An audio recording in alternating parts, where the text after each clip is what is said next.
me? I take it much unkindly that thou, Iago, who hast had my purse as if the strings were thine, shouldst know of this.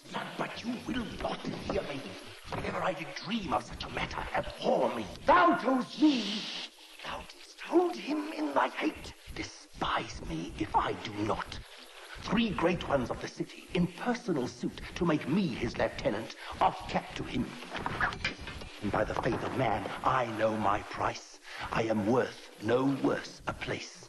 But he, as loving his own pride and purposes, evades them with a bombast circumstance horribly stuffed with epithets of war.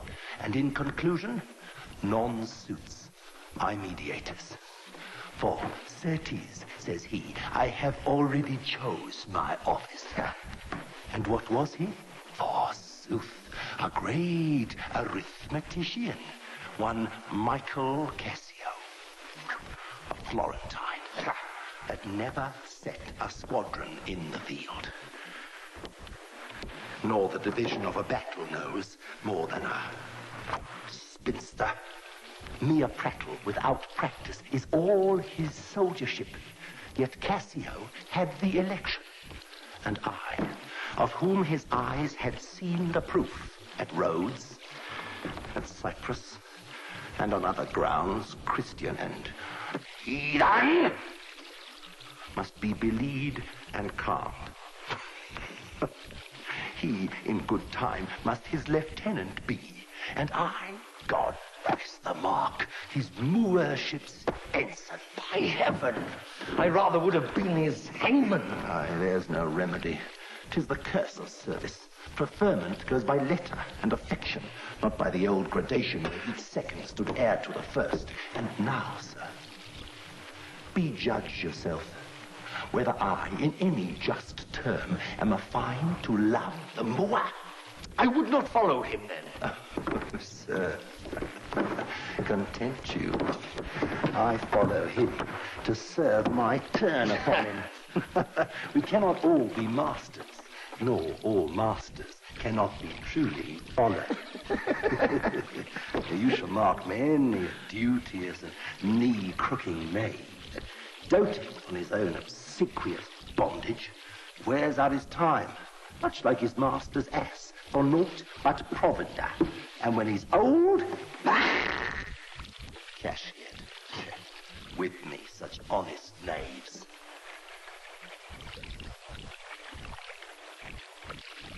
Others there are who keep their hearts attending on themselves, and throwing but shows of service on their lords, do well thrive by them. These fellows have some soul, and such a one do I profess myself. Heaven is my judge, not I, for love and duty, but seeming so, for my peculiar end. When my outward action doth demonstrate the native act and figure of my heart, in compliment extern, 'tis not long after that I will wear my heart upon my sleeve, for doves to peck at. I am not what I am. Who fortune does the thick lips own that he can marry her thus?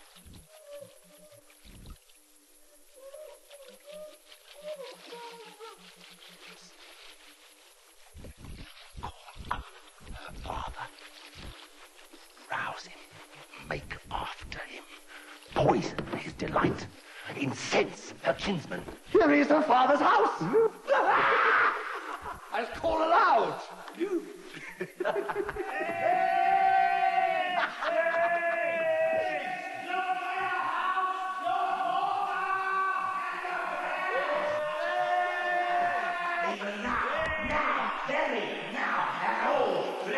Ram is howling your white ewe! For shame, put on your gown. Your heart is burst. You have lost half your soul. The devil will make a grand star of you. What is the matter there? You'll have your daughter covered with a Barbary horse! You'll have your nephew's married to you. You have curses for cousins and jennets for Germans. What profane wretch art thou? I am one, sir, that comes to tell you. Your daughter and the Moor are now making the beast with 2 backs. Thou art a villain. You're a senator. To the gross clasps of a lascivious Moor. Call up all my people. This accident is not unlike my dream. Belief of it oppresses me already. Light, I say, light!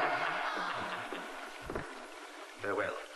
I must leave you. Iago! It seems not meet, nor wholesome to my place to be produced, as if I say I shall, against the Moor.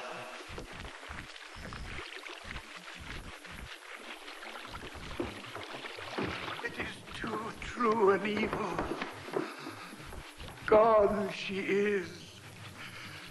And what's to come of my despised time is naught but bitterness. Tracer, are you fast married?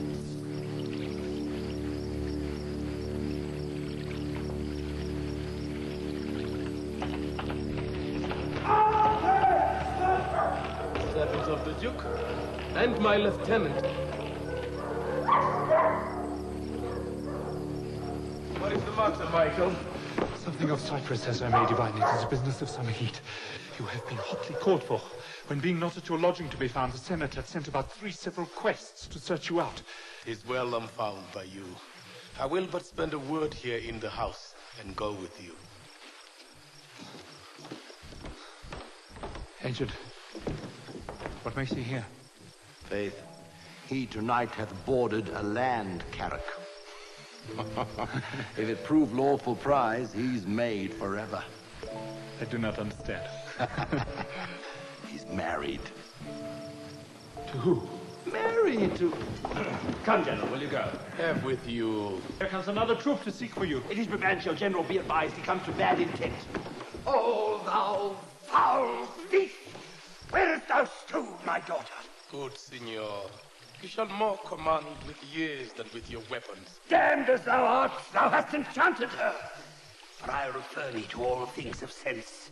If she in chains of magic were not bound, whether a maid so tender, fair, and happy, so opposite to marriage that she shunned the wealthy, curled darlings of our nation, would ever have to incur a general mock, run from her guardage to the sooty bosom of such a thing as thou. Lay hold upon him. Where will you that I go to answer this your charge? To prison. What if I do obey? How may the Duke be therewith satisfied, whose messengers are here about my side, upon some present business of the state, to bring me to him? 'Tis true, most worthy signor, the Duke's in council. How? The Duke in council in this time of the night? Bring him away. Mine's not an idle cause. The Duke himself or any of my brothers of the state cannot but feel this wrong as 'twere their own. For if such actions may have passage free, bond slaves and pagans shall our statesmen be.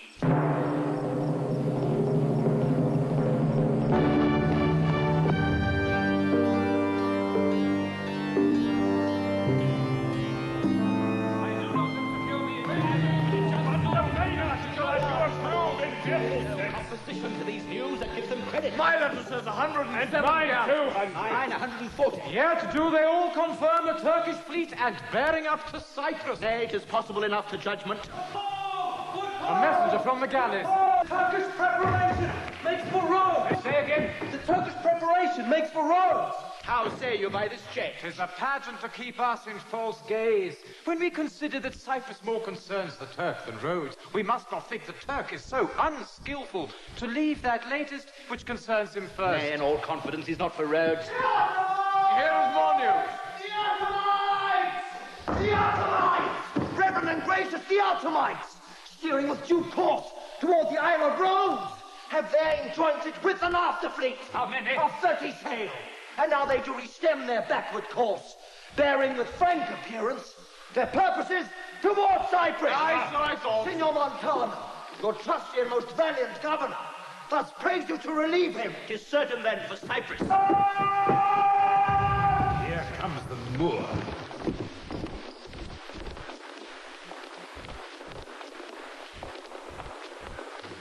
Valiant Otelo, we must straight employ you against the general enemy, Ottoman. I did not see you. Welcome, gentle signor. Pardon me, your grace, for my particular grief is of so floodgate and o'erbearing nature that it engluts and swallows other sorrows, and yet is still itself. What's the matter? My daughter. Oh, my daughter. Dead. Aye, to me. She is abused, stolen from me, and corrupted. For nature so preposterously to err, being not deficient, blind, or lame of sense, sans witchcraft could not. Where he be, that in this foul proceeding hath thus beguiled your daughter of herself and you of her. Here is the man, this Moor. I'm very sorry for it. What, in your own heart, can you say to this? Nothing, but this is so.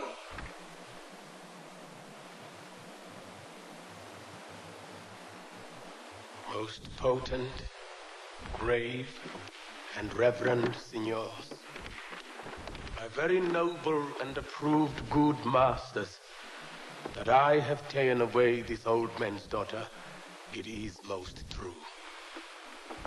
True, I have married her. The very head and front of my offending hath this extent, no more. Rude am I in my speech, and little blessed with the set phrase of peace.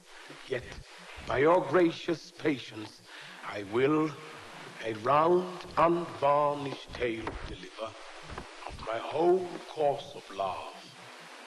What drugs, what charms, what conjuration, and what mighty magic, for such proceedings am I charged withal. I won his daughter.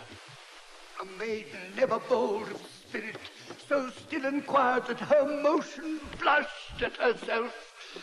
And she, in spite of nature, of years, of country credit, everything, to fall in love with what she feared to look on. Judgment maimed and most imperfect, it will confess perfection so could err against all rules of nature. I therefore vouch again that with some mixtures powerful of the blood he wrought upon her.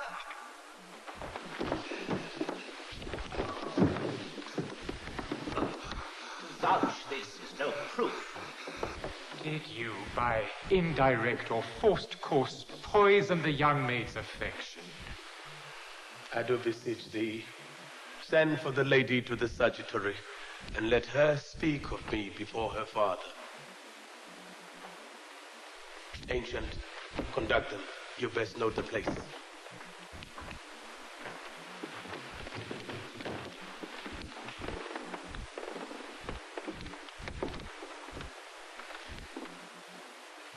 Until she come, I will unfold to you of how I did thrive in this fair lady's love, and she in mine. Say it, fellow. Her father loved me, oft invited me, still questioned me the story of my life from year to year. The battles, sieges, fortunes that I have passed, I ran it through. Even from my boyish days to the very moment that he bade me tell it, wherein I spake of most disastrous chances, of moving accidents by flood and field, of hairbreadth escapes in the imminent deadly breach, of being taken by the insolent foe and sold to slavery, and my redemption thence, and of the cannibals that each other eat, the anthropophagi, and of men whose heads do grow beneath their shoulders. This to hear would Desdmémona seriously incline, and with a greedy ear devour up my discourse. My story being done, she gave me for my pains a world of sighs. She swore in faith. 'Twas strange, 'twas passing strange, 'twas pitiful, 'twas wondrous pitiful. She wished she had not heard it, and yet she wished that heaven had made her such a man. She thanked me and bade me, if I had a friend that loved her, I should but teach him how to tell my story, and that would woo her. Upon this hint I spake. She loved me for the dangers I have passed, and I loved her that she did pity them. This only is the witchcraft I have used. Here comes the lady. Let her witness it. I think this tale would win my daughter too.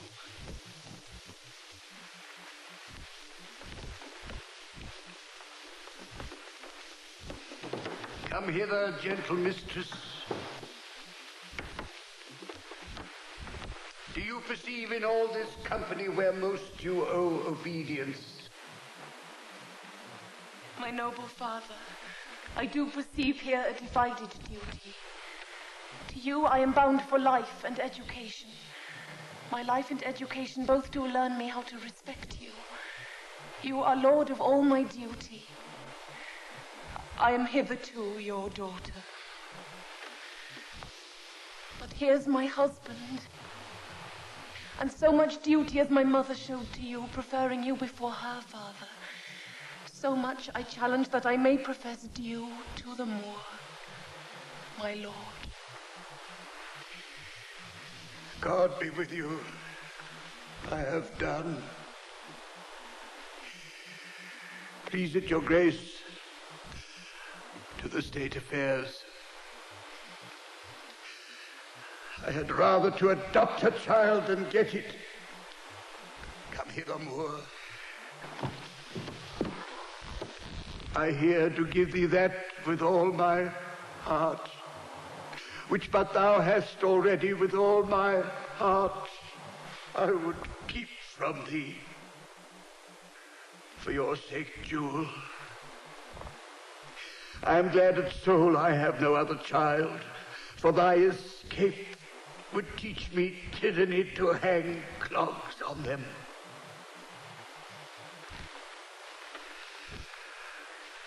But words are words. To the state affairs. The Turk, with the most mighty preparation, makes the cypress. Otelo, the fortitude of the place is best known to you. You must therefore be content to slabber the gloss of your new fortunes with this more stubborn and boisterous expedition. The tyrant custom, most grave senators, hath made the flinty and still couch of war my thrice-driven bed of down.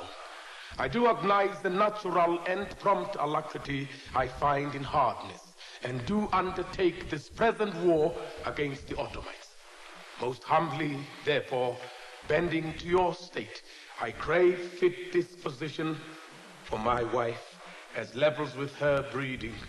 If you please, be it at her father's. I'll not have it so. Nor I. Nor I. I would not there reside to put my father in impatient thoughts by being in his eye. Most gracious Duke. What would you? Speak. That I did love the more to live with him. My downright violence and scorn of fortunes may trumpet to the world. My heart subdued even to the utmost pleasure of my lord. I saw Othelo's visage in his mind, and to his honours and his valiant parts did I my soul and fortunes consecrate. So that, dear lords, if I be left behind a moth of peace, and he go to the war, the rights for which I love him are bereft me, and I a heavy interim shall support by his dear absence. Let me go with him. Let her have your voice. Vouch with me, heaven. I beg it not to please the palate of my appetite, but to be free and bounteous to her mind. And heaven defend your good souls that you think I will your serious and great business spend if she's with me. Be it as you shall privately determine, either for her stay or going. The affair cries haste, and speed must answer it. You must hence tonight. Tonight, my lord. This night. With all my heart. At 10 in the morning, here we'll meet again. Good night to everyone. And noble signor, if virtue no delighted beauty lack, your son-in-law is far more fair than black.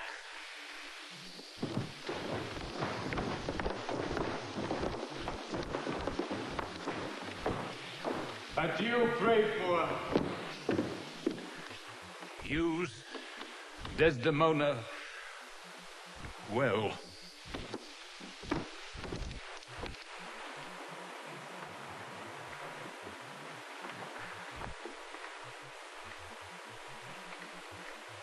Look to her, Moor, if thou hast eyes to see.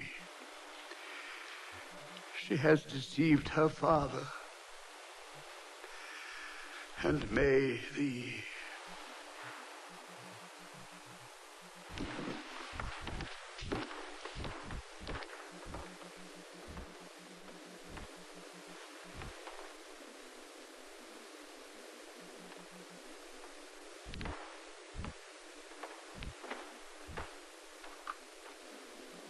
My life upon her faith.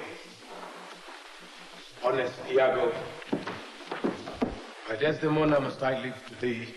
I pray thee let thy wife attend on her, and bring them after in the best advantage.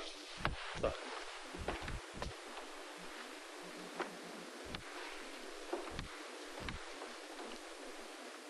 Come, Desdemona. I have but an hour of love, of worldly matters and direction to spend with thee.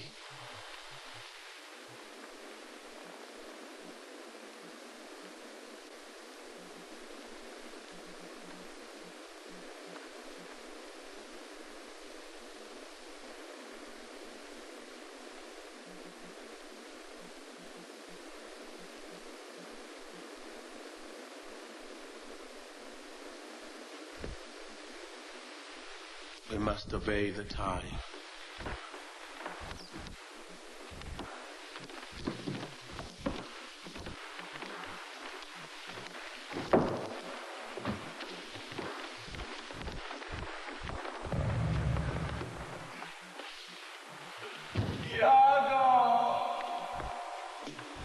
What sayest thou, noble heart? What will I do, thinkst thou? I go to bed and sleep. I will incontinently drown myself. If thou dost, I will never love thee after. Why, thou silly gentleman? It is silliness to live, when to live is torment. Oh, villainous. I have looked upon the world for 5 times 7 years, and since I could distinguish betwixt a benefit and an injury, I never found a man that knew how to love himself.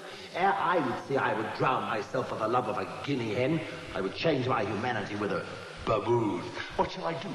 I confess it is my shame to be so fond, but it is not in my virtue to amend it. Virtue? Ah, fig. 'Tis in ourselves that we are thus or thus. If the balance of our lives had not one scale of reason to poise another of sensuality, the blood and baseness of our natures would conduct us to most preposterous conclusions. But we have reason to cool our raging motions, our carnal stings, our unbridled lusts, whereof I take this that you call love to be a set or scion. It cannot be. It is merely a lust of the blood and a permission of the will. Come, be a man. Drown thyself. Drown cats and blind puppies. I have professed me thy friend, and I could never better help thee than now. Put money in thy purse. Follow thou these wars. I say, put money in thy purse. It cannot be that Desdmémona should long continue her love to the Moor, nor he his to her. It was a violent commencement, and thou shalt see an answerable sequestration. Put but money in thy purse. These Moors are changeable in their wills. The food that to him now is as luscious as locusts shall be to him shortly as acid as the coloquintida. She must change for youth. When she is sated with his body, she will find the error of her choice. Therefore put money in thy purse. Thou wilt needs damn thyself. Do it a more delicate way than drowning. Make all the money thou canst. If sanctimony and a frail vow betwixt an erring barbarian and a super-subtle Venetian be not too hard for my wits and all the tribe of hell, thou shalt enjoy her. Therefore make money a pox of drowning thyself. Wilt thou be fast to my hopes if I depend on the issue? Thou art sure of me. Go, make money. I told thee often, and I retell thee again and again, I hate the Moor. Let us be conjunctive in our revenge against him. If thou canst cuckold him, thou dost thyself a pleasure, me a sport. There are many events in the womb of time that will be delivered. Traverse, go. Provide thy money. Do here, Rodrigo. See, no more of drowning, do you hear? I am changed. Don't you, farewell.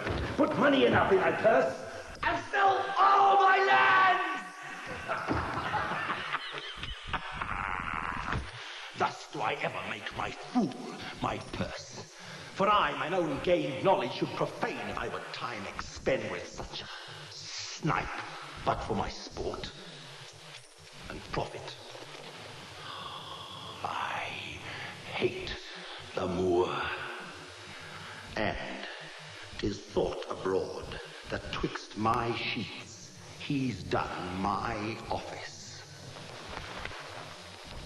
I know not if it be true, but I, for mere suspicion in that kind, will do as if for surety. He likes me well. The better shall my purpose work on him.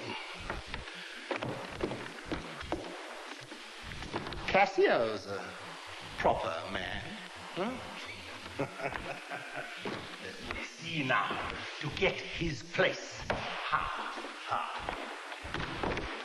Let's see.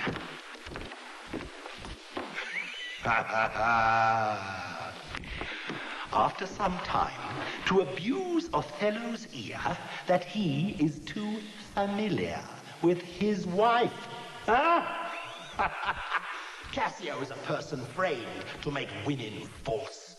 The Moor is of a free and open nature that thinks men honest, that but seem to be so,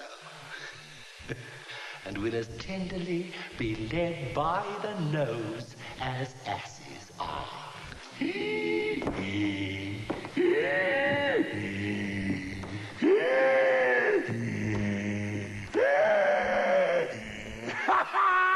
I have it! It is engender. Hell and night must bring this monstrous birth to the world's light.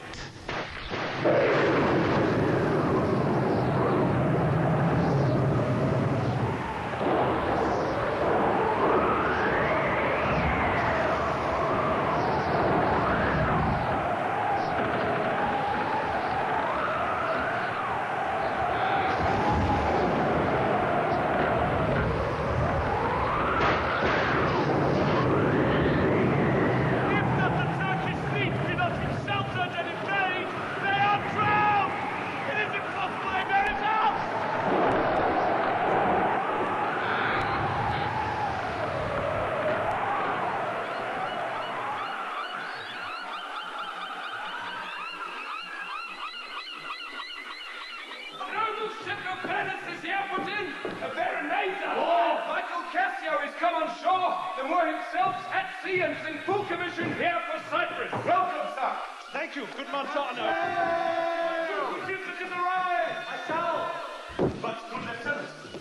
General why? Most fortunately, he hath achieved a maid that Paragon's description and wild fame. Sir! How now? Who is put in? 'Tis Iago, ancient to the general. He has had most favorable and happy speed. Tempests themselves, high seas, and howling winds, as having sense of beauty, do omit their mortal natures, letting go safely by the divine Desdmémona. Oh, behold! The riches of the ship is come ashore. You men of Cyprus, let I have your knees. Hail to thee, lady, and the grace of heaven before, behind thee, and on every hand, enwheel thee round. I thank you, valiant Cassio. What tidings can you tell me of my lord?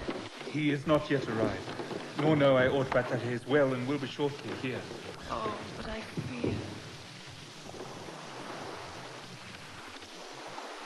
Welcome, mistress. Let it not gall your patience, good Iago, that I extend my manners thus. It is my breeding that gives me this bold show of courtesy.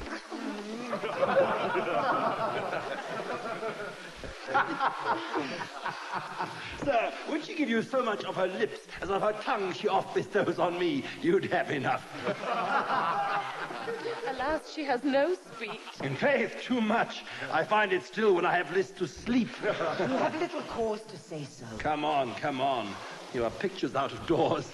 Saints in your injuries, devils being offended, and huzzies in your beds. Fie upon these slanders. Nay, it is true, or else I am a Turk. You rise to play and go to bed to work. You shall not write my praise. No, let me not. What hast thou right of me if thou shouldst praise? Oh, gentle lady, do not put me to it, for I am nothing if not critical. Has one gone to the harbour? Aye, madam. I am not merry, but I do beguile the thing I am by seeming otherwise. Come on, say, what praise couldst thou bestow on a deserving woman? I am about it, madam. My muse labours, and thus she is delivered. She that was ever fair and never proud, had tongue at will and yet was never loud. She that, being angered, her revenge being nigh, bade her wrong stay and her displeasure fly. She that could think and ne'er disclose her mind, see suitors following and not look be. She was a wight, if ever such wights were. To do what? To suckle fools and chronicle small beer. Do not learn of him, Emilia, though he be thy husband. How say you, Cassio? Is he not a most profane and liberal counsellor? You may relish him more in the soldier than in the scholar.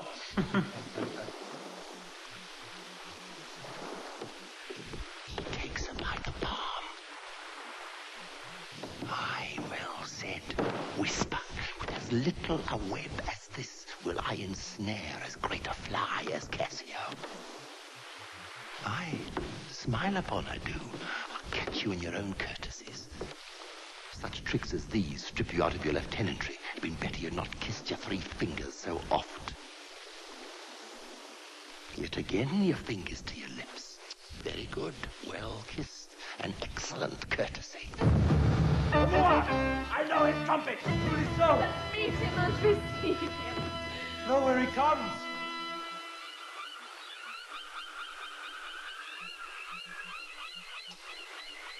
Oh, my fair warrior.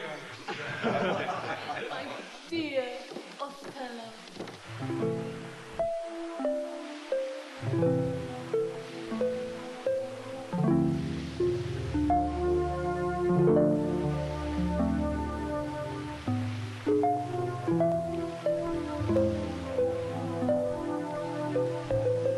It gives me wonder, great is my content, to see you here before me. Oh, my soul's joy, If after every tempest comes such calms, may the winds blow till they have wakened death. If it were now to die, it were now to be most happy. For I fear my soul hath there content so absolute that not another comfort like to this succeeds in unknown fate. Heavens forbid, but that our loves and comforts should increase, even as our days do grow. Amen to that sweet powers. I cannot speak enough of this content. It stops me here. It is too much of joy. And this.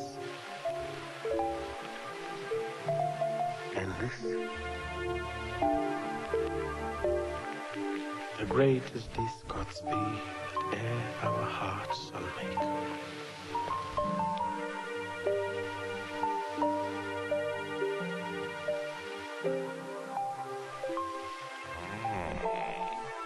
You are well tuned now, but I'll set down the pegs that make this music, as honest as I am. Come, let's to the castle.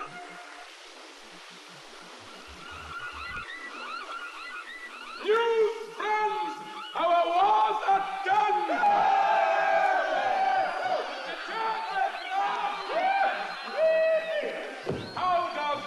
Acquaintance of the eye, Annie, you shall be well desired in Cyprus. I have found great love amongst them. Oh, my sweet, I prattle out of fashion, and I dote in my own comfort. Come, Desdmémona, once more, well met at Cyprus.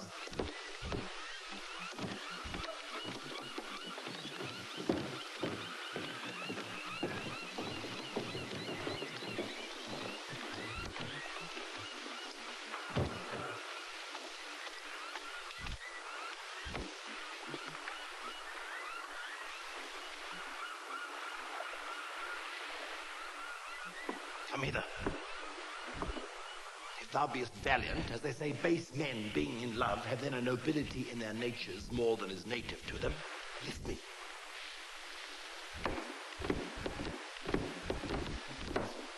The lieutenant, Cassio, tonight watches on the court of guard. But first I must tell thee this, Desdmémona is directly in love with him. With him? Why, it is not possible. Lay thy finger thus, and let thy soul be instructed.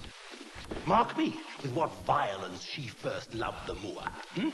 But for bragging and telling her fantastical lies. And will she love him still for prating? Let not thy discreet heart think it. Her eye must be fed. And what delight shall she have to look on the devil? When the blood is made dull with the act of sport, there should be again to inflame it and give satiety a fresh appetite. Loveliness in favors, sympathy in years, manners, beauties, all which the Moor is defective in. Now, for want of these required conveniences, her delicate tenderness will find itself abused, begin to heave the gorge, disrelish and abhor the Moor. Very nature will instruct her in it and compel her to some second choice. Now, this granted, who stands so eminently in the degree of this fortune as Cassio does? Why, none. Why, none. Besides, the knave is handsome, young, and hath all those requisites in him that folly and green minds look after, and the woman hath found him already. I cannot believe that in her. She is full of most blessed condition. Blessed? Fig's end. The wine she drinks is made of grapes. If she had been blessed, she would never have loved the Moor. Blessed pudding. Does thou not see her paddle with the palm of his hand? Does not mark that? I did that, but that was but courtesy. Lechery by this hand. An index and obscure prologue to the history of lust and foul thoughts. They met so near with their lips that their breaths embraced together. villainous thoughts, Rodrigo.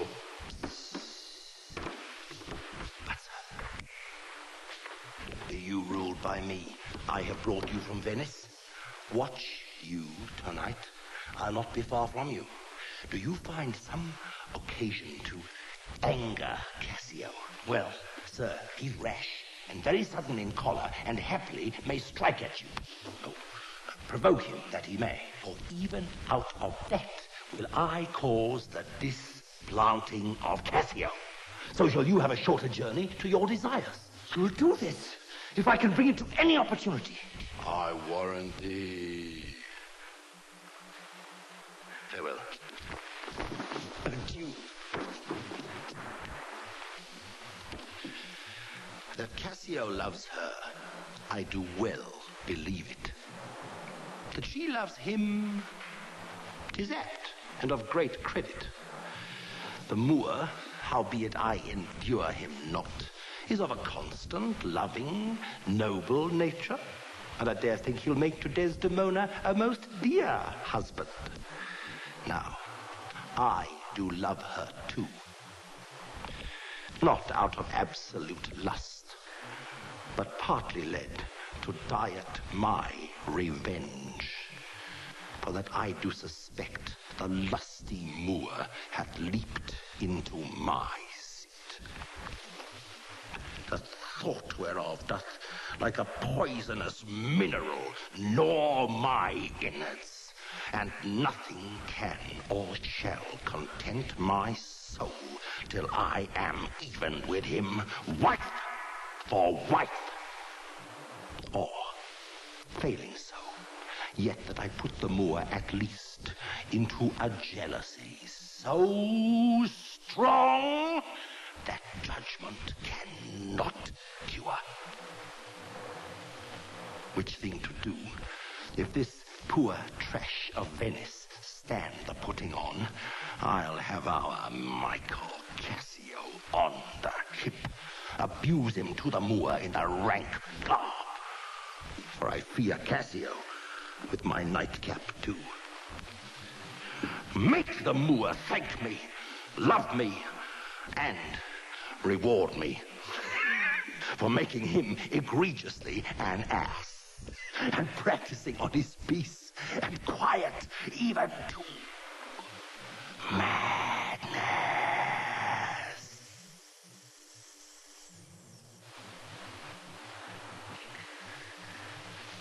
'Tis here, but yet confused.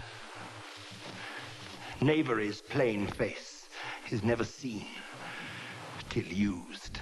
It is Otelo's pleasure that upon certain tidings now arrived, importing the mere perdition of the Turkish fleet, that every man put himself into trial. Some to dance, some to make bonfires, each man to what sport and revels his addiction leads him. It is the celebration of his nuptials. Heaven bless the Isle of Cyprus and our noble general, Otelo!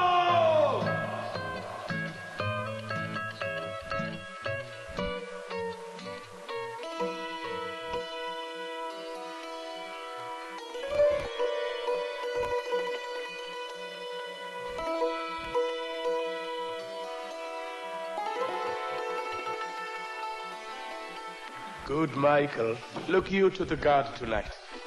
Iago hath direction what to do, but notwithstanding with my personal eye will I look to it. Iago is most honest. Michael, good night.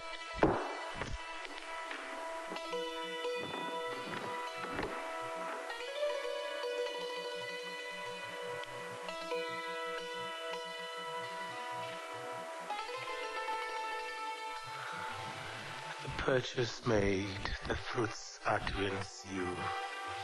The profits yet to come, between me and you.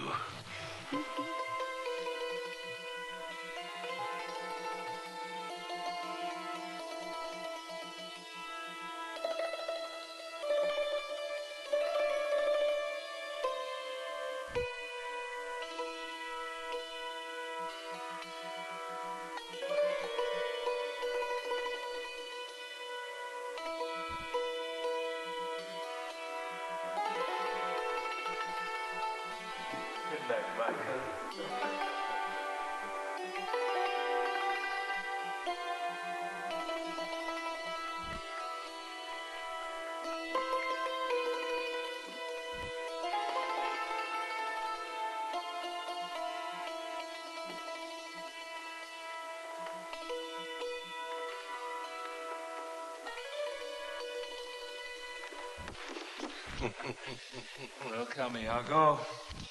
We must do the watch. Not this hour, Lieutenant. It's not yet 10 of the clock. Our general cast us thus early for love of his Desdmémona. But let us not therefore blame. He hath not yet made wanton this night with her, and she is sport for Joe. Indeed, she is the most exquisite lady. And I warrant her full of game. Indeed, she is the most fresh and delicate creature. What an eye she has. An inviting eye. And yet, methinks, right modest. When she speaks, ooh, is it not an alarum to love? She is, indeed, perfection. Well, happiness to their cheeks. Come, Lieutenant, I have a stoup of wine, and here without are a brace of Cyprus gallants that would fain have a measure to the health of Black Otelo. Not tonight, good Iago. I have very poor and unhappy brains for drinking. But 1 cup. I have drunk but 1 cup tonight. I am unfortunate in this infirmity and dare not task my weakness with any more. Oh, man, 'tis a night of revels. The gallants desire it. Where are they? Here at the door, I pray you. Call them in. I'll do it. But it dislikes me.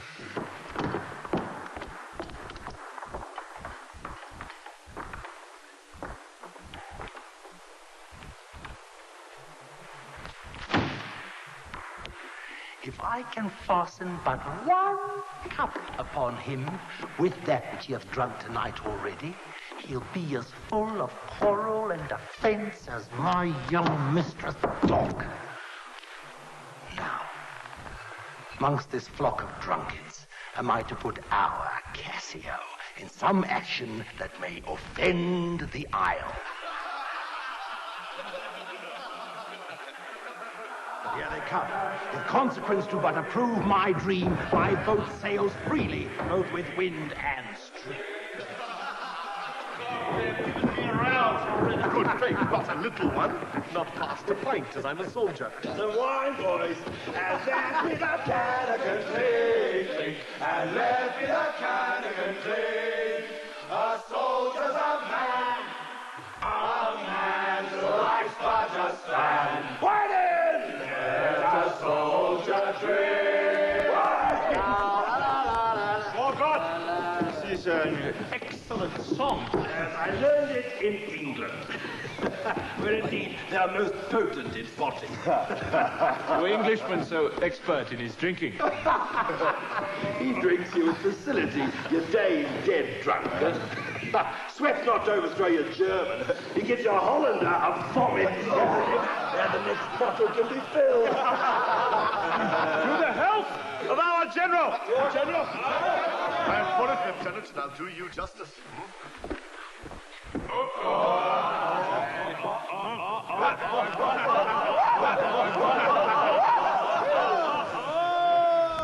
sweet England.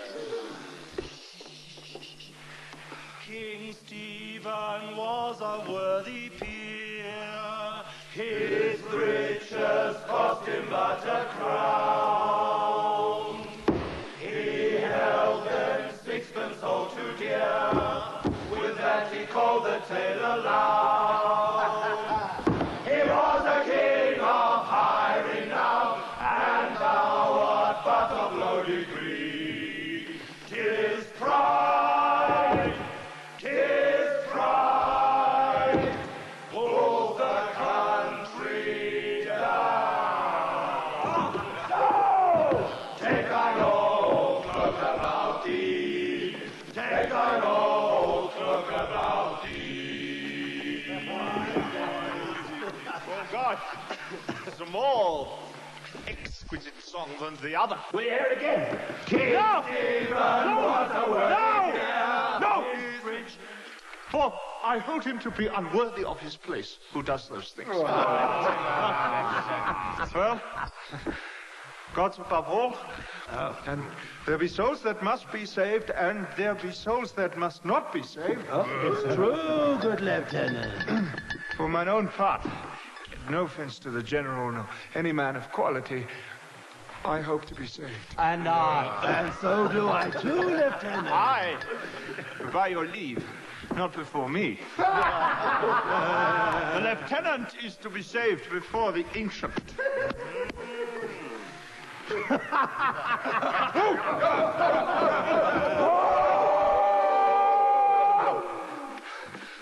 God forgive us our sins. God forgive us our sins.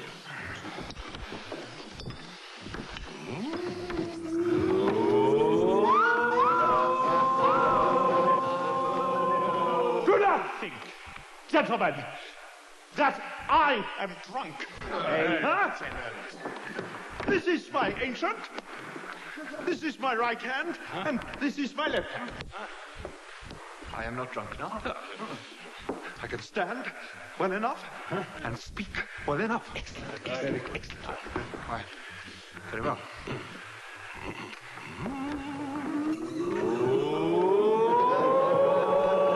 You must not think then that I am drunk.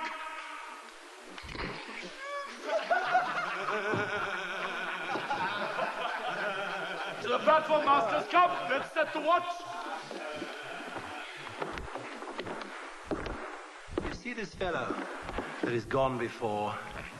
He is a soldier fit to stand by Caesar, and do but see his vice. 'Tis pity of him. I fear the trust Othello puts in him. But is he often thus? 'Tis evermore the prologue to his sleep. 'Twere well the general were put in mind of it.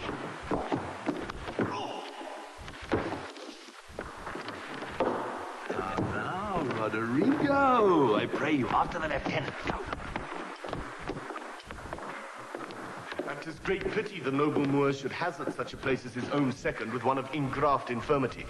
It were an honest action to say so to the Moor. Not I, for this fair island. I love Cassio well, and would do much to cure him of this evil. Now what noise? Why, what's the matter?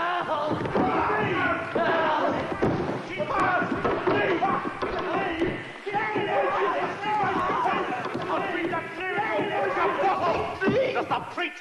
Rogue! Nay, Lieutenant, I pray you hold your hand. No, sir, or I'll knock you on the matter. Come, sir, you are drunk. Drunk! Nay, Lieutenant! Wait, I say, go out and try a mutiny. Nay, good Lieutenant! Nay, Lieutenant! Nay, good Lieutenant! God's will, gentlemen! Lieutenant, hold! Lieutenant, sir! Madonna, sir! Help, Lieutenant! Hold your hand! Who's that with me? Ah! Diablo, hold! The town is mine! Lieutenant, hold! You will be shamed, Lieutenant, hold! I'm hurt to the death! Hold for your life! Hold on, Lieutenant, gentlemen! You will not hold the place and duty! Hold, the general speaks to you! Hold for shame! I have no hope! Why now? Hold!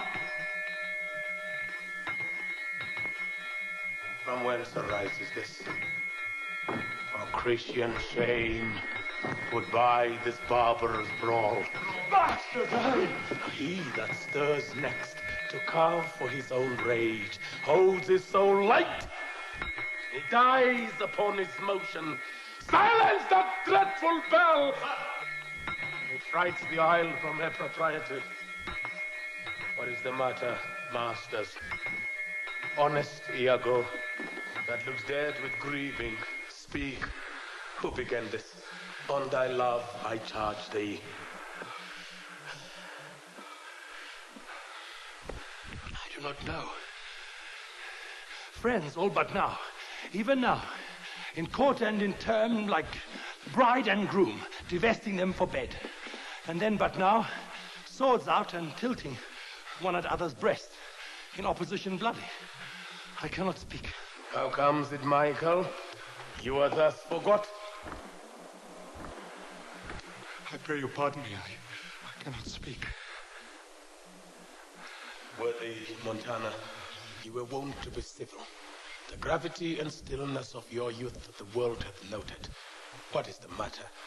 That you unlace your reputation thus, and spend your rich opinion for the name of a knight brawler. Give me answer to it. Worthy Othello, I am hurt to danger. Nor know I aught by me that's said or done amiss this night, unless to defend ourselves it be a sin when violence assails us. Ah, by heaven! My blood begins my safer guide to rule. Give me to know how this foul began. Who set it on? 'Tis monstrous!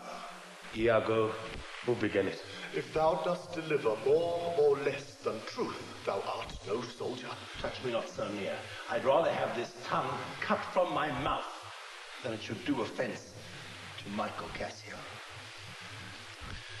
Thus it is, General. Montano and myself being in speech, there comes a fellow crying out for help, and Cassio following with determined sword to execute upon him. Myself, the crying fellow, did pursue. When I came back, I found them close together at blow and thrust. More of this matter can I not report. But men are men. The best sometimes forget. Thy honesty and love doth mince this matter, making it light to Cassio. Cassio, I love thee. But nevermore the officer of mine.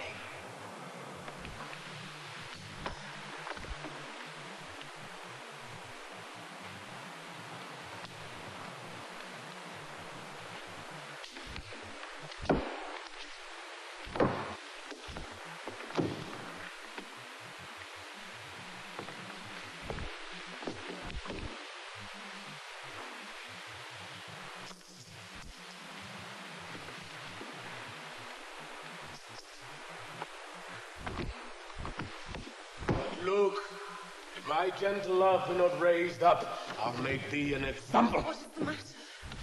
All is well now, sweeting. Come away to bed. Sir, for your hurts, myself will be your surgeon. Lead him off. Come, Desdmémona. 'Tis the soldier's life to have their father's slumbers wake with fright.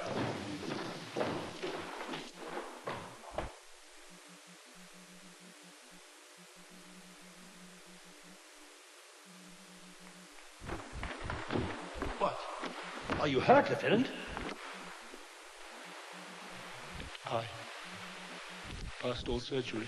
Marry, God forbid. Reputation. Reputation. Reputation. Oh, I have lost my reputation. I have lost the immortal part of myself. And what remains is bestial. My reputation. Iago. My reputation. As I am an honest man, I thought you had received some bodily wound. There's more of sense in that than in reputation. Reputation is an idle and most false imposition, oft got without merit and lost without deserving. Drunk! And speak parrot! And squabble, swagger, swear! O thou invisible spirit of wine, if thou hast no name to be known by, let us call thee devil! Who was he that you followed with your sword? What had he done to you? I know not. Is it possible? I remember a mass of things, but nothing distinctly. Oh, God, that men should put an enemy in their mouths to steal away their brains. Why, but you are now well enough. It has pleased the devil drunkenness to give place to the devil wrath. One unperfectness shows me another, to make me, frankly, despise myself. I could heartily wish this had not befallen, but since it is as it is, mend it for your own good. I will ask him for my place again. He shall tell me I am a drunkard. To be now a sensible man, by and by a fool, and presently a beast. Come, come. Good wine is a good familiar creature if it be well used. Exclaim no more against it. And good lieutenant, I think you think I love you. I have well approved it, sir. I drunk! Or any man living may be drunk at some time. I tell you what you shall do. Our general's wife is now the general. For he hath devoted and given up himself to the contemplation of her parts and graces. Confess yourself freely to her. Importune her help to put you in your place again. This broken joint between you and her husband entreat her to splinter, and this crack of your love shall grow stronger than it was before. You advise me well. I protest in the sincerity of love and honest kindness. I think it freely. And betimes, in the morning, I will beseech the virtuous Desdmémona to undertake for me. I am desperate of my fortunes if they check me here. You are in the right. Good night, Lieutenant. Master the watch.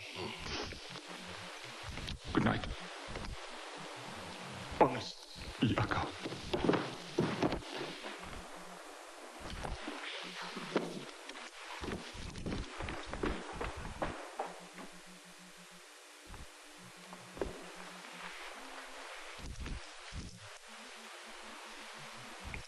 What's he then that says I play the villain? When this advice is free I give, and honest, probable to thinking, and indeed the course to win the Moor again. But 'tis most easy the inclining Desdemona to subdue in any honest suit. She is framed as fruitful as the free elements.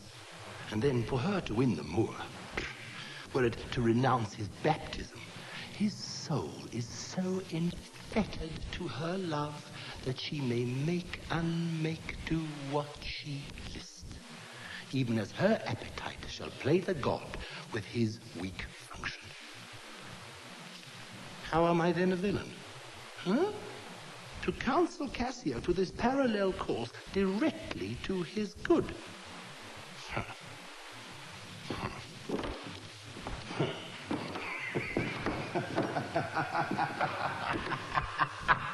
Divinity of hell! When devils will the blackest sins put on, they do suggest at first with heavenly shows, as I do now.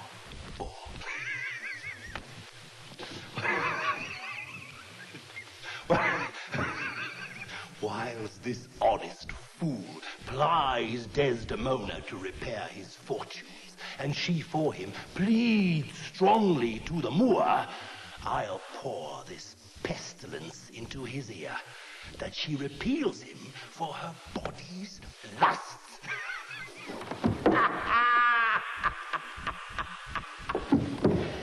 So will I turn her virtue into pitch, and out of her own goodness make the net that shall enmesh them all.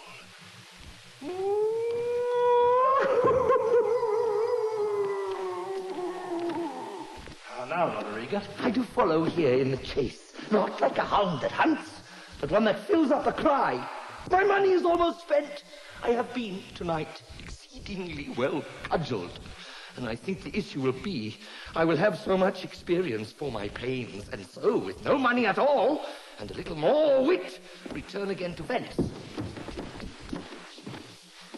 How poor are they that have not patience?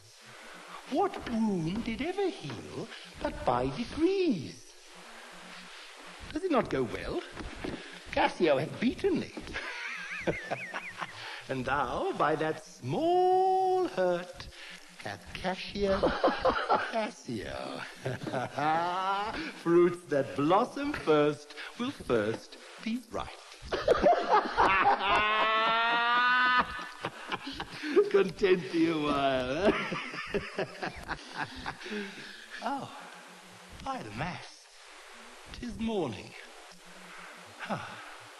Pleasure and action make the hours seem short.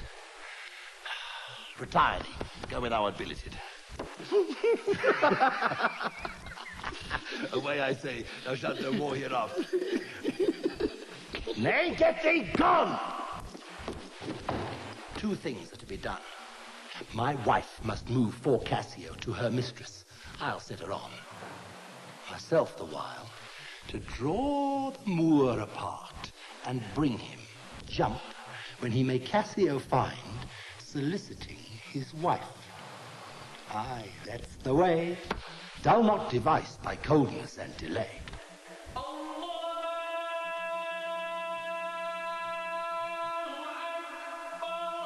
Here's a piece of gold for thee. If the gentlewoman that attends the general's wife be stirring, wilt thou tell her there's one Cassio entreats a little favour of speech? Wilt thou do this? He's stirring, signor. Good morrow, good lieutenant. I'm sorry for your displeasure, but all will soon be well. The general and his wife are talking of it, and she speaks for you stoutly. And yet I beseech you, if you think it fit, or that it may be done, give me advantage of some brief discourse with Desdmémona alone. Pray you, come in. I will bestow you where you shall speak your bosom freely. I am much bound to you.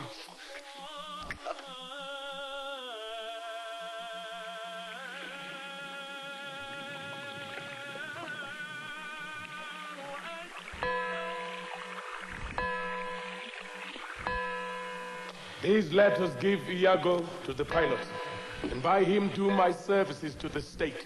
That done, I will be walking on the works prepared there to me. Well, my good lord, I'll do it. This fortification, gentlemen, shall we see it? We wait for your lordship. Do not doubt, Cassio, but I will have my lord and you again as friendly as you were. Bounteous, madam. Whatever shall become of Michael Cassio, he's never anything but your true servant. I know it. I thank you. You do love my lord. You've known him long. And be you well assured he shall in strangeness stand no further off than in a politic distance. Ay, but lady, that policy perchance may last so long, that I being absent and my place supplied, my general will forget my love and service. Do not doubt that. Before Emilia here, I give thee warrant of thy place. My lord shall never rest. His bed shall seem a school, his board a shrift. I'll intermingle everything he does with Cassio's suit. Therefore be merry, Cassio, for thy solicitor shall rather die than give thy cause away. Madam, here comes my lord. Madam, take my leave. Why? Stay and hear me speak. Madam, not now. I'm very ill at ease, unfit for mine own purposes. Well, do your discretion. I like not that. What dost thou say? Nothing, my lord. Or if, I know not what. Was that not Cassio parted from my wife? Cassio, my lord? No, sure, I cannot think it. That he would sneak away so guilty-like, seeing you coming. I do believe it was he. How now, my lord? I've been talking with a suitor here, a man that languishes in your displeasure. Who is you mean? Why, your Lieutenant Cassio. Good, my lord, if I have any grace or power to move you, his present reconciliation take. For if he be not one that truly loves you, I have no judgment in an honest face. I prithee call him back. Went he hence now? Yes, faith. So humbled that he hath left part of his grief with me to suffer with him. Good love, call him back. Not now, sweet Desdemona. Some other time. But shall it be shortly? The sooner, sweet, for you. Shall it be tonight at supper? No, not tonight. Tomorrow dinner, then? I shall not dine at home. I meet the captains at the Citadel. Why, then, tomorrow night? Oh, Tuesday morn? On Tuesday noon? Or night? On Wednesday morn? I'm pretty name the time, but let it not exceed 3 days. When shall he come? Tell me, Othello, I wonder in my soul what you would ask of me that I should deny.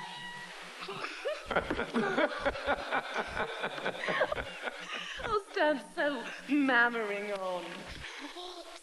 Michael Cassio, who came a-wooing with you, to have so much to do, to Free thee no more. Let him come when he will.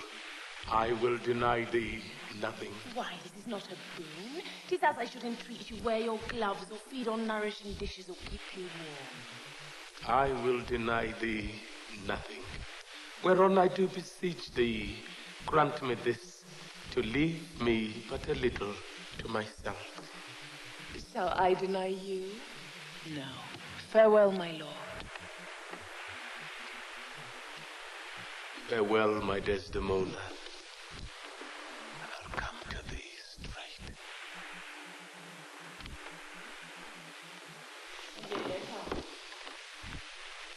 Be as your fancies teach you. Whate'er you be, I am obedient.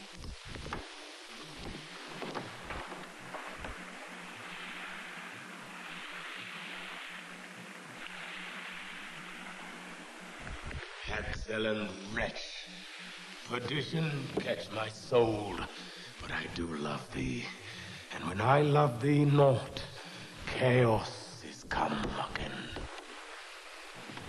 My noble lord, What dost thou say, Iago? did Michael Cassio, when you wooed my lady, know of your love? He did, from first to last. Why dost thou ask? But for satisfaction of my thought, no further harm. Why of thy thought, Iago? I did not think he had been acquainted with her. Oh, yes, and went between us very oft. Indeed? Indeed, aye, indeed. Discernest thou aught in that? Is he not honest? Honest, my lord? Honest, aye, honest. Good. For aught I know. What dost thou think? Think, my lord.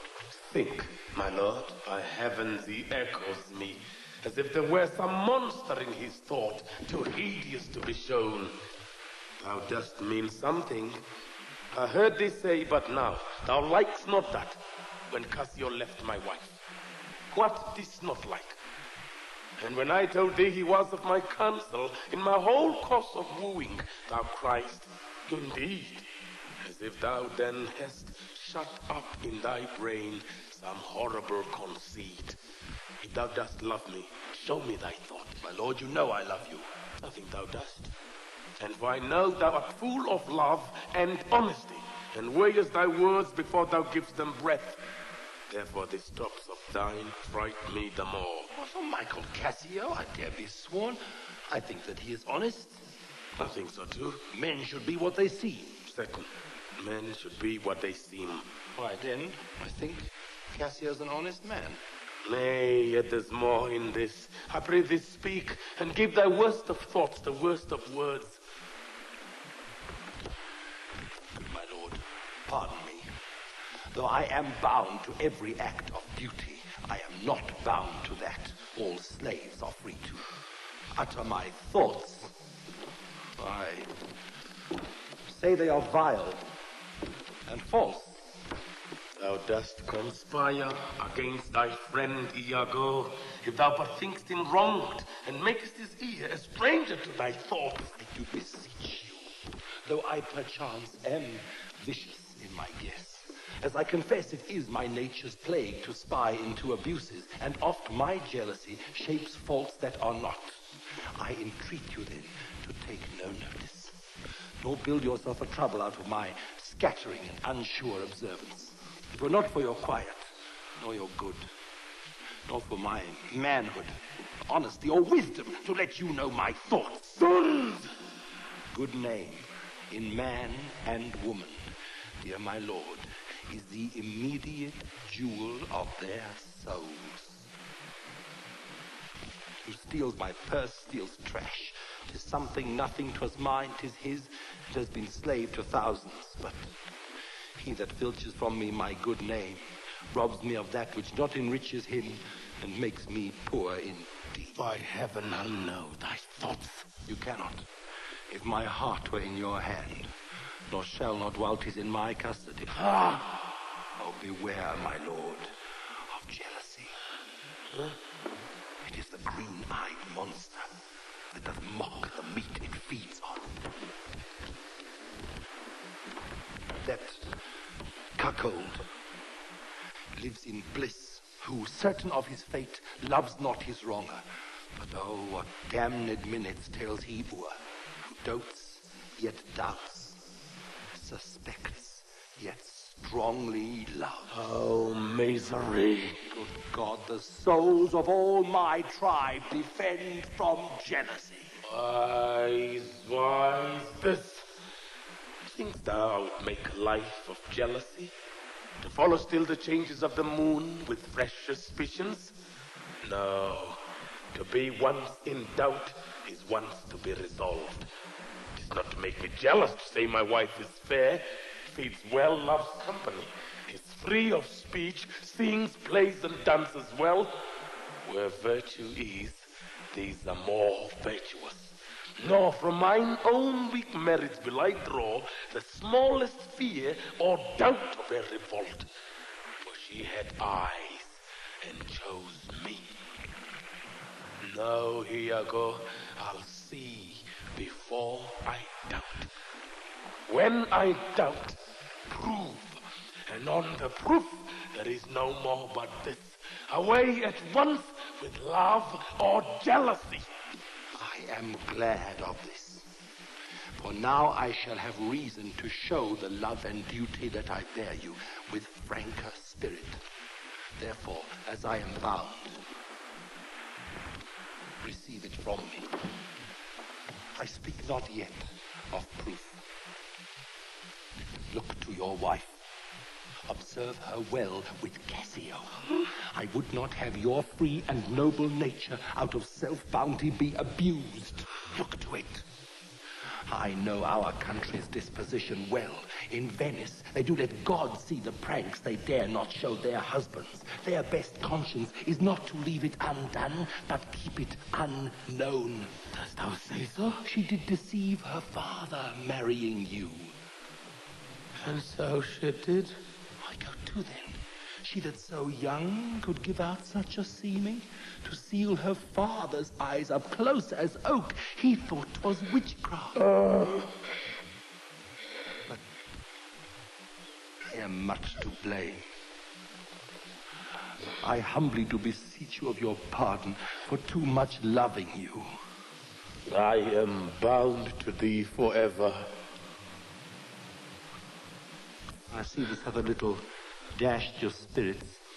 Not a jot, not a jot. Faith, I fear it has. I hope you will consider what is spoke comes from my love. Cassio's my my lord, I see you are moved. No, not much moved. I do not think but Desdmémona's honest. Long live she so, and long live you to think so. And yet how nature, erring from itself. There's the point. And to be bold with you, not to accept many proposed husbands of her own kind, complexion, and degree. Whereto we see in all things nature tends. We may smell in such a will most rank, foul disproportion. Thoughts unnatural. But pardon me, I do not in position distinctly speak of her. Farewell, farewell. If more thou dost perceive, let me know more. Set on thy wife to observe. Leave me, Iago. My lord, I take my leave. Why did I marry this honest creature doubtless sees and knows more, much more than he unfolds. My lord, would I not entreat your honor to scan this thing no further? Leave it to time. Though it be fit that Cassio have his place, for sure he fills it up with great ability. Yet if you please to hold him off a while, you shall by that perceive him and his means. Note if your lady strain his entertainment with any strong or vehement importunity.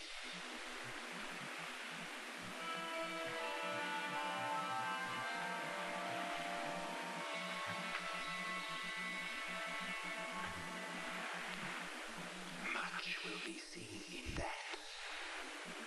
In the meantime, let me be thought too busy in my fears. And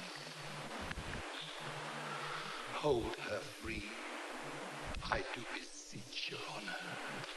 Fear not, my government. I once more take my leave.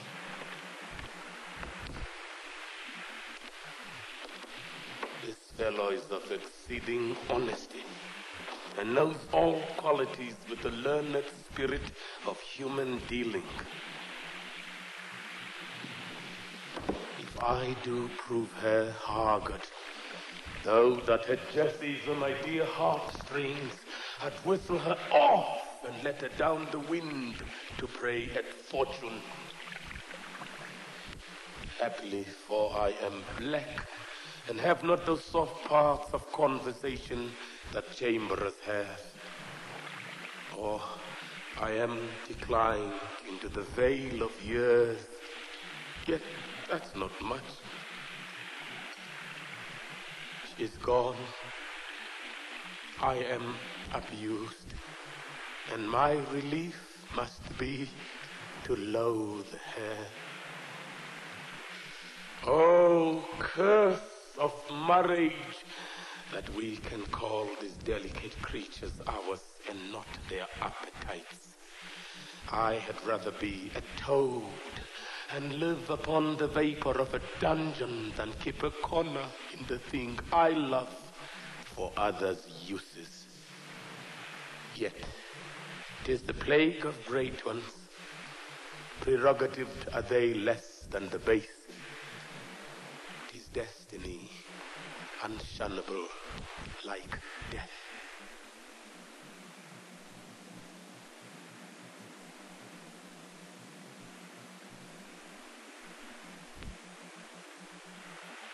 If she be false, no, then heaven mocks itself. I'll not believe it.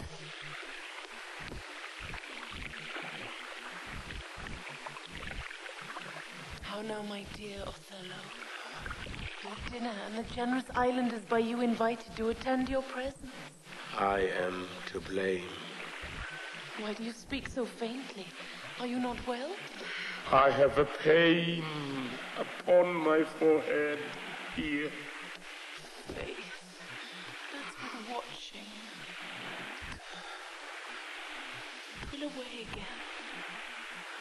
Let me but bind it hard. Within this hour it will be well. Your napkin's too little.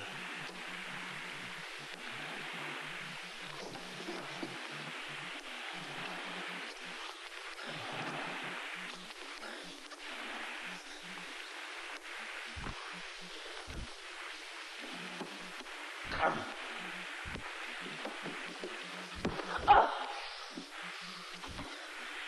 I'll go in with you. Very sorry that you are not well.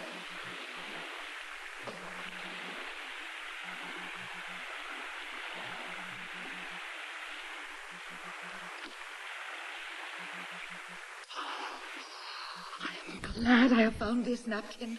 This was her first remembrance from the moor. My wayward husband hath 100 times wooed me to steal it. But she so loves the token that she reserves it evermore about her. To kiss and talk to. I'll give it Iago. What he will do with it, heaven knows, not I. Nothing. But to please his fantasy. How now? What do you here alone? Not you, chide. I have a thing for you. A thing? For me? It is a common thing to have a foolish wife. Oh, is that all? What will you give me now? That same handkerchief. What handkerchief? Oh, what handkerchief? Why, that the Moor first gave to Desdmémona. That which so often you did bid me steal. Has stolen it from her? No, faith, she let it drop. My negligence. And to the advantage. I, being here, took it up. Look, here it is. A good wench. Give it me. What will you do with it that you have been so earnest to have me filch it? Why? What is that to you? If it be not for some purpose of import, give it me again. Poor lady shall run mad when she shall lack it. Oh, be not known on it. I have use for it. Ladies!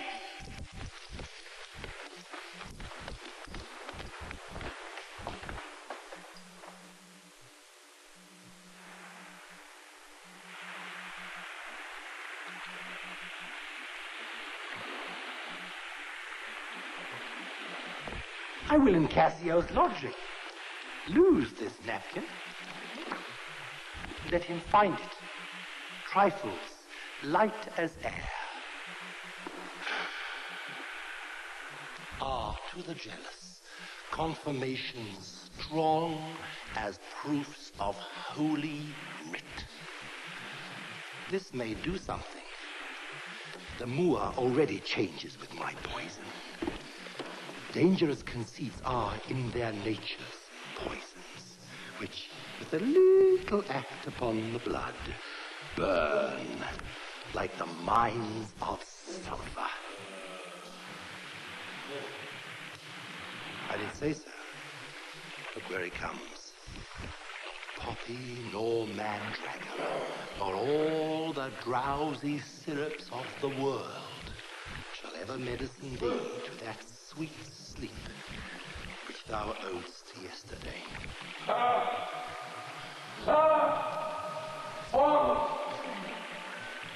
To me. Now, my lord, no more of that. Avaunt! Be gone! Thou hast set me on the rack. I swear it is better to be much abused than but to know it a little. How now, my lord? What sense had I of the stolen hours of lust? I saw it not, thought it not, it harmed not me. I slept the next night well, fed well, was free and merry.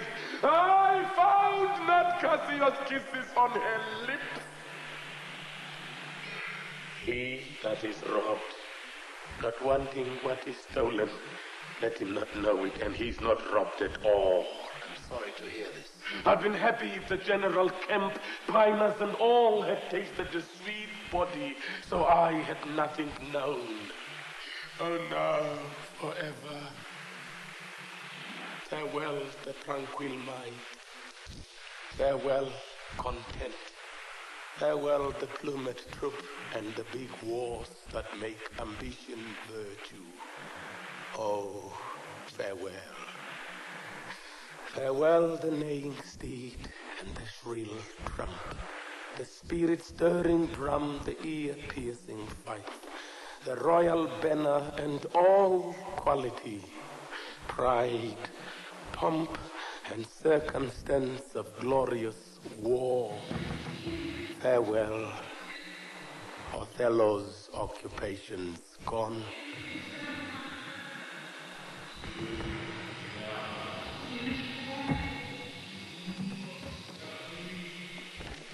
Is it possible, my lord? Villain! Be sure thou prove my love a whore. Be sure of it. Give me the ocular proof. For by the worth of mine eternal soul, thou hast been better have been born a dog than answer my wicked wrath. Come to this. Make me to see it, or at least so prove it, a woe upon thy life. My noble daughter, thou dost slander her and torture me. Never pray more, abandon all remorse, for nothing canst thou to damnation add. Take note, O world! To be direct and honest is not safe. I thank you for this profit, and from hence I love no friend, since love breeds such offense. Nay, stay. Thou shouldst be honest. I should be wise, for honesty is a fool and loses that it works for. By the world, I think my wife be honest, and think she's not. I think thou art just, and think thou art not. I'll have some proof. My name, that was as fresh as Diane's visage, is now begrimed and black as my own face. Would I were satisfied. I do repent me that I put this to you. You would be satisfied. Nay, I will. And may. But how? How satisfied, my lord? Would you, the supervisor, grossly gape on? Behold her topped! Death and damnation! Oh! What shall I say? It is impossible you shall see this. Were they as prime as goats, as hot as monkeys? Give me a living reason she's disloyal. I do not like the office. But since I'm entered in this cause so far, pricked to it by foolish honesty and love, I will go on. I lay with Cassio lately, and being troubled with a raging tooth, I could not sleep. There are a kind of men so loose of soul that in their sleeps will mutter their affairs. One of this kind is Cassio. In sleep, I heard him say, "Sweet Desdmémona, let us be wary. Let us hide our loves." And then, sir, would he grip and wring my hand, cry, "Oh, sweet creature," and then kiss me hard, as if he plucked up kisses by the roots that grew upon my lips, and laid his leg over my thigh, sighed, kissed, cried, "Cursed fate that gave thee to the Moor." Oh, monstrous! Monstrous! It was but his dream. This denoted a foregone conclusion. This may help to thicken other proofs that to demonstrate thinly. I'll tear her all to pieces. Nay, but be wise. Yet we see nothing done. She may be honest yet. Tell me about this. Have you not sometimes seen a handkerchief spotted with strawberries in your wife's hand? I gave her such a one. It was my first gift. I know not that. But such a handkerchief, I am sure it was your wife's. Did I today see Cassio wipe his mouth with? If it be that. If it be that, or any that was hers, it speaks against her with the other proofs. Now do I see 'tis true.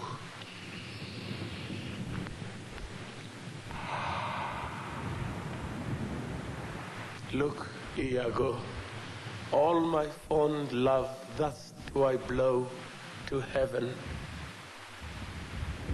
'Tis gone. Arise, black vengeance, from thy hollow cell, Yield up, O love, thy crown and heart had thrown to tyrannous hate. Yes, be content. Oh, blood, Iago, blood! Patience, I say your mind perhaps may change. Never, Iago! Like the Pontic Sea, whose icy current and compulsive course ne'er feels the retiring ebb, but keeps due on to the Propontic and Hellespont. Even so, my bloody thoughts with violent pace shall ne'er look back, ne'er ebb to humble love, till that the capable and wide revenge swallow them up. Now by yond marble heaven, in the due reverence of a sacred vow, I here engage my words. Do not rise yet. Witness, you ever-burning lights above, you elements that clip us round about. Witness that here Iago doth give up the execution of his wit, hands, heart, to wronged Othello's service. I greet thy love, not with vain thanks, but with acceptance bounteous. Within these 3 days, let me hear thee say, Cassio is not alive. My friend is dead. 'Tis done as you request.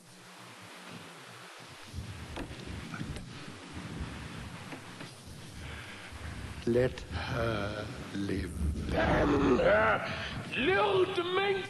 Damn her! Oh, damn her! Come.